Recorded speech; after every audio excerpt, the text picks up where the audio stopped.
Fala pessoal! Nesse exemplo nós vamos obter os diagramas de momento fletor, força cortante e momento de torção da grelha triapoiada em tela, que é formada por 3 barras ortogonais entre si contidas no plano XY. Nos pontos A, B e C, nós temos apoio que restringem os deslocamentos de translação na direção do eixo Z e que, portanto, irão gerar 3 reações de força na direção desse eixo. A gente vai empregar a mesma estratégia que foi empregada no exercício anterior, isto é, nós vamos discretizar essa grelha em 3 barras e analisar cada uma de maneira individualizada, lançando nos nós as ações geradas de uma barra na outra. Só que, diferentemente do exercício anterior, antes a gente precisa determinar as reações de apoio. E, para tanto, nós vamos aplicar as 3 condições de equilíbrio da estática associadas às possibilidades de deslocamento de uma grelha, que são somatório dos momentos em torno do eixo X, somatório dos momentos em torno do eixo Y e somatório das forças na direção do eixo Z, todos iguais a zero. Beleza? Para que a gente não recaia num sistema de equações de equilíbrio para determinar essas incógnitas, nós devemos fazer o somatório de momentos em relação a uma reta que contenha pelo menos 2 apoios. Por exemplo, se eu fizer o somatório dos momentos em torno do eixo X em relação ao ponto A, isto é, com uma reta passando aqui entre os pontos A e D, as reações no apoio B e no apoio C iriam entrar nessa equação. Da mesma forma, se nós fizéssemos o somatório em torno do eixo Y segundo os pontos D e C, as reações no apoio A e no apoio B também entrariam na equação. E por fim, a gente poderia fazer o somatório das forças na direção do eixo Z igual a zero e termos uma equação dependente das 3 incógnitas, VA, VB e VC. Aí, de posse das 3 equações das 3 incógnitas, nós poderíamos resolver esse sistema e obter as reações. Só que, claramente, isso dá mais trabalho. O interessante é a gente escolher fazer o somatório de tal maneira que pelo menos uma das incógnitas saia diretamente. Por exemplo, se nós fizermos o somatório de momentos em torno do eixo Y em relação à reta AB, apenas VC será a incógnita que entrará nessa equação, uma vez que as reações VA e VB interceptarão a reta e, portanto, não irão gerar momento em torno do eixo Y. Com isso, ao resolver essa equação, nós obteríamos diretamente o valor de VC. Da mesma forma, se nós fizermos o somatório dos momentos em torno do eixo X com relação à reta BC, nós teremos como incógnita apenas VA, que poderá, portanto, ser determinada ao resolver essa equação. E aí, de posse de 2 das 3 incógnitas, nós poderíamos fazer o somatório das forças em Z para obter a terceira. Entendido? Bom, é mais ou menos isso que eu vou fazer. Para facilitar aqui nossa compreensão sobre o cálculo dos momentos, eu vou fazer um diagrama de corpo livre, em que eu estou representando as cargas distribuídas por suas resultantes. Nas barras AB e DC, há uma carga de 20 kN por metro uniformemente distribuídas em 4,5 metros, que podem ser substituídas por sua resultante de valor igual a 20 vezes 4,5, que é 90 kN. E essa resultante deverá ficar posicionada a 2,25 metros da extremidade, que é o meio da barra. Já na barra BC, também há uma força uniformemente distribuída de 20 kN por metro, só que esta se distribui em 3,5 metros, sendo, portanto, a resultante igual a 70 kN. Essa resultante também vai se posicionar na metade da barra, ou seja, a 1,75 metros da extremidade. Bem, então agora vamos aplicar as condições de equilíbrio na sequência que eu comentei há pouco. Nós vamos começar aqui fazendo o somatório dos momentos em torno do eixo Y com relação ao ponto A. Isto é, nós vamos igualar a zero a soma dos momentos que agem em torno da reta AB.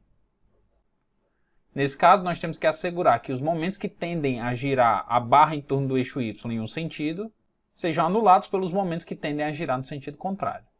Então, primeiro eu vou calcular os momentos que tendem a girar a barra nesse sentido indicado em tela, cujo vetor age no sentido positivo aqui do eixo que foi desenhado no início. Então, a força de 70, bem como a força de 90 kN, vão gerar momentos nesse sentido, né? No caso, a força de 70 vai gerar um momento de 70 vezes 1,75, que é a distância perpendicular à reta, e a força de 90 vai gerar um momento de 90 vezes 3,5, que também é a distância perpendicular à reta AB. Esses momentos serão igualados àqueles provocados no sentido contrário, ou seja, aqueles momentos em que o vetor aponta, segundo a regra da mão direita, para o sentido negativo do eixo. Nesse sentido, apenas VC vai estar gerando momento, que será igual à própria força multiplicada por 3,5 metros, que é a distância perpendicular à reta. Logo, VC será igual a 125 kN. Agora, pessoal, nós faremos o somatório dos momentos em torno do eixo X com relação ao ponto B. Ou seja, nós vamos somar e igualar a zero os momentos que agem em torno da reta BC. E assim como na aplicação da equação de equilíbrio anterior, duas das três reações não vão gerar momento com relação a essa reta.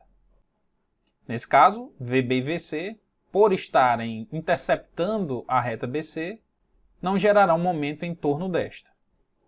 Então primeiro eu vou calcular os momentos em torno do eixo X segundo esse sentido apresentado em tela. Ou seja, de acordo com a regra da mão direita, eu vou calcular os momentos que agem em torno da reta BC, cujos vetores resultantes agem no sentido positivo do eixo. Nesse caso, apenas as duas forças de 90 kN, que estão posicionadas a uma distância de 2,25 metros da reta, irão gerar momento. Isto é, o momento no sentido que foi apresentado será igual a 90 vezes 2,25 mais 90 vezes 2,25. Esses momentos eu vou igualar àqueles gerados no sentido oposto. Isto é, aqueles momentos cujo vetor resultante aponta no sentido negativo do eixo. Nesse caso, apenas VA vai gerar momento, que será igual a VA vezes 4,5. Portanto, VA será igual a 90 kN. Agora que nós obtivemos duas das três incógnitas, nós podemos efetuar o somatório das forças verticais e igualar a zero para determinar a terceira, que nesse caso é VB. Então, VA mais VB mais VC, que atuam no sentido positivo do eixo Z, devem ser iguais à soma das resultantes das ações externas, isto é, VA mais VB mais VC deve ser igual a 90 mais 90 mais 70. Então, substituindo VC por 125 e VA por 90, nós chegamos à conclusão que VB é igual a 35 kN. Então estas, pessoal, são nossas reações de apoio, e após obtê-las, nós podemos finalmente efetuar a discretização para obter os esforços internos nodais. A ordem que nós vamos analisar essas barras é indiferente. Independentemente se eu for começar da barra DC, depois CB, depois BA, ou se vai ser AB, BC e CD, eu tenho que chegar no mesmo resultado. Eu vou começar por essa extremidade livre, isto é, eu vou começar analisando a barra DC porque eu quero mesmo, tá bom? Então nós vamos fazer uma seção imediatamente antes do ponto C, o que vai excluir dessa barra, portanto, a ação da reação VC, e os esforços internos que garantem o equilíbrio dessa seção vão ser determinados. E aí a gente reduz essa barra aos esforços internos, que serão transferidos em sentidos opostos para o ponto C que está localizado na barra seguinte. Aí, após fazer essa transferência, a gente precisa sobrepor esses esforços à reação de apoio VC que está aplicada diretamente no nó. Em seguida, a gente vai analisar uma seção localizada imediatamente antes do ponto B. E seguiremos com o mesmo processo, isto é, aplicaremos as condições de equilíbrio para obter os esforços internos e estes serão transferidos ao nó B, contido na barra AB, e sobrepostos à reação de apoio que ficou nesse nó. Aí depois disso, como nós já conhecemos a reação VA, nós já teremos a resposta nodal do elemento AB. Beleza? Então vamos começar. Como eu falei, o corte é feito imediatamente antes do nó, portanto, como eu cortei um pouquinho antes do nó C, a reação de 125 kN não ficou na primeira barra, na barra DC, né? Ficou na barra seguinte. Depois eu cortei um pouquinho antes do nó B, e a reação de 35 kN ficou na barra AB e não na barra BC. Compreendido? Bom, então eu vou começar analisando a barra DC e, para tanto, eu preciso definir o ponto de observação, né? O lado em que a gente vai estar observando essa barra. Para essa barra eu escolhi o lado de visualização, que tem o ponto D na extremidade esquerda e o ponto C na extremidade direita. Então eu vou começar determinando a reação vertical em C e, para tanto, eu vou fazer o somatório das forças em Z igual a zero. Nesse caso, VC deverá ser igual a resultante desse carregamento distribuído, isto é, VC deverá ser igual a 20 vezes 4,5, que é igual a 90 kN. Agora, lembrando que foi convencionado que o eixo X está na direção da barra BC e o eixo Y está na direção da barra AB, nós podemos fazer o somatório dos momentos em torno do eixo x com relação ao ponto C para obter o momento fletor interno gerado nessa seção. Nesse caso, a força distribuída gera um momento no sentido anti-horário, igual a 20 vezes 4,5, que é a resultante, vezes 4,5 sobre 2, que é 2,25, que é a distância em relação ao ponto. Logo, o momento interno em C deverá ter a mesma intensidade, só que sentido contrário, isto é, o momento em C deverá ser igual a 20 vezes 4,5 vezes 2,25, que dá 202,5 kN no sentido horário. Eu vou representar aqui esses esforços na perspectiva para facilitar a nossa visualização. E percebam que, assim como no exercício anterior, eu estou usando a regra da mão direita para definir o sentido do vetor dos momentos. Ok? Bom, esses esforços devem ser transferidos para a barra seguinte no sentido contrário.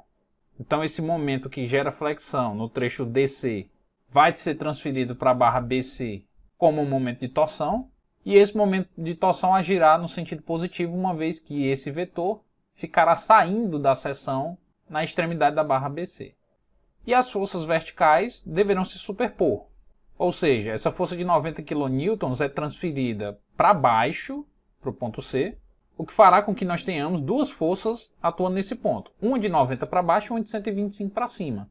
Ou seja, a resultante vai ser de 35 para cima. Beleza? Então, nesse nó, nós teremos esse par de esforços que descreve a influência da barra DC na barra BC. Bom, antes de partir para a análise da barra BC, eu vou traçar os diagramas nessa barra que está sendo analisada agora. E aí eu vou começar aqui pelo diagrama de esforço cortante. No ponto D não há força concentrada, portanto, a força cortante será nula nesse ponto. Entre os pontos D e C, há uma carga distribuída de 20 kN por metro, que gera uma variação de 20 vezes 4,5, ou seja, 90 kN. Como a força está distribuída para baixo, essa variação é negativa. Então a força cortante sai de 0 para menos 90. Nessa extremidade há uma força concentrada de 90 kN para cima, que gera um salto positivo no diagrama de força cortante e fecha o gráfico. Agora vamos analisar o diagrama de momento fletor. Na extremidade esquerda não há nenhum momento fletor concentrado, o que faz com que, portanto, o momento nesse ponto seja igual a zero. Esse momento vai variar o equivalente à área do diagrama de força cortante, que será igual a menos 90 vezes 4,5 dividido por 2, que é igual a menos 202,5. Essa variação se dá segundo uma parábola, uma vez que a força cortante varia linearmente. Chegando no ponto C, há um momento concentrado de 202,5 kN no sentido horário, que gera uma descontinuidade positiva. Então, menos 202,5 mais 202,5 faz com que o diagrama feche. Mais uma vez, pessoal, falei isso no exercício anterior e estou repetindo agora. A gente não precisa fazer essa análise por meio do método gráfico calculando a área, do diagrama de força cortante, a área do carregamento. A gente já conhece os esforços nodais, nós poderíamos diretamente colocar o valor dos esforços nessas extremidades e, conhecendo o tipo do carregamento do interior do elemento, a gente ligaria os pontos com a curva na ordem condicionada ao formato desse carregamento. Tá bom? Mas aqui é bom ir fazendo esse cálculo das áreas para mostrar que o diagrama fecha direitinho, que a gente não fez nenhum cálculo incorreto na aplicação das condições de equilíbrio. Pois bem, nesse segmento não há momento de torção, portanto o diagrama de momento torsor será nulo. Entendido? Vamos agora efetuar a análise da barra BC. Nós já transferimos o efeito da barra DC nessa barra que nós vamos analisar agora e fizemos a superposição com o carregamento nodal, que era da reação de apoio. Agora nós vamos definir o lado de observação. E eu vou olhar essa barra de tal modo que o ponto B fique à minha esquerda, beleza? Agora eu vou aplicar as condições de equilíbrio para obter os esforços secionais imediatamente antes do ponto B. Primeiro eu vou fazer o somatório das forças em Z e igualar a zero, para determinar o valor da força cortante no ponto B. Essa força distribuída de 20 kN por metro pode ser representada por sua resultante, que terá valor igual a 20 vezes 3,5, ou seja, 70 kN agindo de cima para baixo. No outro sentido, ou seja, agindo de baixo para cima, nós temos uma reação ali de 35 kN. Portanto, se há 70 para baixo e 35 para cima, no ponto B deverá ser produzida uma força de 35 para cima também. Agora, para obter o momento fletor no ponto B, nós faremos o somatório dos momentos em torno do eixo Y com relação a essa seção B. Então, MB, que foi o momento assumido atuando no sentido anti-horário, deverá ser igual a 20 vezes 3,5, que dá resultante da carga distribuída, vezes 3,5 dividido por 2, que é 1,75, menos o momento gerado também no sentido anti-horário, de 35 vezes 3,5. Isso faz com que o momento fletor na seção B seja igual a 0. Então, nesse ponto, não há momento fletor. Agora, para determinar o momento de torção, é o mais fácil, né? Nós fazemos o somatório do momento em torno do eixo X, o que indicará que na extremidade B deverá ser produzido um momento de torção, cujo vetor resultante aponte para fora da seção. Entendido, pessoal? Pois bem, esses esforços eu vou representar aqui na perspectiva, para também facilitar a nossa visualização, e vou transferir para o ponto B, presente na extremidade da barra AB. O momento de 202,5 kN, que gera uma torção no segmento BC, passa para o segmento AB gerando flexão. Já a força vertical vai ser transferida e sobreposta à reação VB de 35 kN. Como ela passa no sentido contrário, eu fico com uma força de 35 kN para cima e uma de 35 kN para baixo, ou seja, a resultante da força nesse ponto será igual a 0. Beleza? Agora, antes de seguir para a análise da barra B, eu vou fazer, como de padrão, a representação dos esforços nesse segmento. Começando mais uma vez pela força cortante, nós temos à esquerda uma força cortante de 35 kN para cima, o que gera uma força cortante positiva. E no interior do elemento há um carregamento que provoca uma variação de 20 vezes 3,5, ou seja, 70. Portanto, 35 menos 70, porque o carregamento está para baixo e a variação é dessa maneira negativa. O diagrama vai lá para menos 35. Nesse ponto, há uma força de 35 kN para cima, que vai fechar o diagrama. Agora a gente pode fazer o diagrama de momento fletor. Nas extremidades da barra, não há momento fletor concentrado, ele é 0. E a variação desse momento fletor é igual à área do diagrama de força cortante. Percebam, pessoal, que isso aqui é equivalente a uma viga biapoiada, né? Nós temos duas forças iguais nas extremidades, forças concentradas, e momentos nulos. Portanto, o momento máximo nessa viga aqui vai ser o nosso conhecido QL2/8, que pode ser obtido fazendo o cálculo das áreas, né? Como o diagrama de força cortante é simétrico, ou seja, na esquerda tem 35, na direita 35 também, o ponto de inflexão do diagrama de momento fletor, ou seja, o ponto em que a força cortante é nula, é exatamente no meio, isto é, a 1,75 metros da extremidade esquerda. Então, fazendo o cálculo da área, nós temos 35 vezes 1,75 dividido por 2. Essa área é positiva, o que faz com que o diagrama de momento fletor cresça até 30,625. E a partir desse ponto, nós temos a mesma área, só que negativa, o que faz com que o diagrama de momento fletor decresça até 0. Agora nós podemos fazer o diagrama de momento de torção. Assim como no exemplo anterior, nenhuma das barras da grelha estará submetida a um torque uniformemente distribuído. Sendo assim, como os torques são sempre aplicados nos nós da barra, o momento torsor no interior dos elementos será sempre constante. Mas lembrando que a gente pode ter alguns exemplos em que haja um torque distribuído. Aqueles exemplos práticos, né, que eu mostrei no início da apresentação do conceito de grelha, em que nós tínhamos uma marquise apoiada em uma viga, ou os degraus de uma escada apoiada em uma viga inclinada. Em todos esses casos, nós temos torques uniformemente distribuídos ao longo do elemento. Então, podem ter exercícios que existem esse tipo de solicitação. Nestes dois que eu abordei até então, porém, não há torque distribuído, e assim, no diagrama de momento torsor, o torque é sempre constante no interior do elemento. Nesse caso aqui, na extremidade esquerda, nós temos um torque de 202,5 kN saindo da seção, tal como o torque na extremidade direita. Ou seja, ambos geram momentos torsores positivos nessas extremidades. Então o diagrama de momento torsor é simples. Nós temos um torque positivo e constante ao longo do comprimento com valor igual a 202,5 kN. Entendido? Bom, feito isso, a gente pode finalmente partir para a análise da barra AB, que é também a nossa derradeira, né? Nesta, porém, nós não vamos precisar aplicar as condições de equilíbrio para obter os esforços nodais, porque estes já são conhecidos. No ponto A, a gente tem a reação de 90 kN, e no ponto B não há reação vertical de força e não há momento torsor. Nós só temos aí a existência de um momento fletor de 202,5 kN. Então, basicamente, o que a gente precisa fazer aqui é só definir o ponto de observação e, a partir deste, traçar os diagramas de esforços internos. Então, vou escolher esse ponto de vista, que tem a extremidade A à esquerda e a extremidade B à direita, E a partir desses esforços que solicitam a barra, a gente pode traçar os diagramas de força cortante, momento fletor e momento de torção. Vou começar mais uma vez pelo diagrama de força cortante.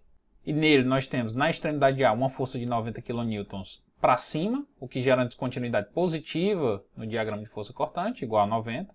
E a variação entre os pontos A e B será igual à área desse carregamento, né? Ou seja, 20 vezes 4,5 que dá 90. Mas se nós estivéssemos olhando só os esforços nodais, a gente já conseguiria traçar esse diagrama de cara.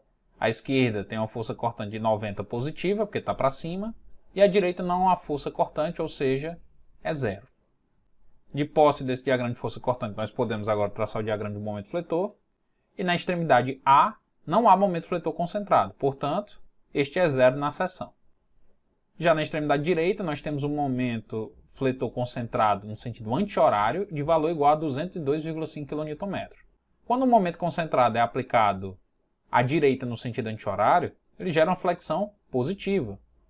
Então, nosso diagrama tem na extremidade esquerda um momento igual a zero, na extremidade direita um momento igual a 202,5 kN positivos também. E como no interior do elemento atua uma carga uniforme distribuída, essa variação do diagrama de momento fletor se dá segundo uma parábola. Mesma conclusão a gente chega se formos calcular a área do diagrama de força cortante, né? Essa área que é triangular e positiva. Então a variação do momento fletor será igual a 90 vezes 4,5 dividido por 2. Tem 0 mais esse valor da variação dá 202,5. E na extremidade direita temos um momento fletor concentrado de 202,5 no sentido anti-horário, que gera um salto negativo no diagrama de momento fletor. Então nós temos o 202,5 menos 202,5 faz com que o diagrama feche. Entendido? Já com relação ao momento de torção, o diagrama será nulo nesse segmento, uma vez que não há momento torsor aplicado às extremidades da barra. E é isso, a gente finaliza assim os diagramas nas barras, e a gente pode unir tudo em um único diagrama de esforço interno. Entendido, pessoal? Então é isso, pessoal. A única diferença desse exercício em relação ao anterior é que, pelo fato de nós termos uma grelha triapoiada, nós tivemos que aplicar as condições de equilíbrio antes para obter as reações de apoio. Lá na grelha engastada, a gente já partiu para a aplicação das condições de equilíbrio nas seções. Bom, vou deixar esse exemplo aqui proposto para vocês resolverem. E eu queria ponderar só uma pequena diferença em relação ao exemplo anterior, referente ao cálculo das reações de apoio. Lá, a disposição dos apoios nos permitiu determinar as reações de força a partir da aplicação do somatório dos momentos, envolvendo apenas uma incógnita em cada equação. Porém, eu ressalto, pessoal, que não são todas as grelhas que isso vai acontecer. Pode ser que tenha uma grelha triapoiada em que a disposição dos apoios não me permita fazer um somatório em torno de uma reta que anule duas das três incógnitas. Por exemplo, se nessa grelha aí em tela tivesse uma outra barra que tirasse o apoio C desse alinhamento do ponto B, nós recairíamos em um sistema de equações de equilíbrio para poder determinar todas as incógnitas, né? Não haveria nenhuma equação que me permitisse obter diretamente o valor de uma das três reações. Tá bom? Então estejam cientes que isso pode acontecer também. Bom, pessoal, eu recomendo que, para facilitar a visualização, né, o cálculo desses momentos, reduzam essas cargas distribuídas as suas resultantes, fazendo aqui esse diagrama de corpo livre, né? Então, conforme eu já passei para vocês, vocês podem efetuar o somatório dos momentos em torno do eixo Y com relação ao ponto B, isto é, somatório dos momentos em torno da reta BC, que permitirá que vocês obtenham o valor de VA, tá bom? Em seguida, vocês podem fazer o somatório dos momentos em torno do eixo X com relação ao ponto B, para determinar o valor de VC, uma vez que VA entrará na equação, porém, o seu valor já é conhecido. E aí, por fim, vocês fazem o somatório das forças em Z, igual a 0, para determinar o valor de VB. Beleza, pessoal? Então é isso, divirtam-se com esse exercício. Um grande abraço e até a próxima aula.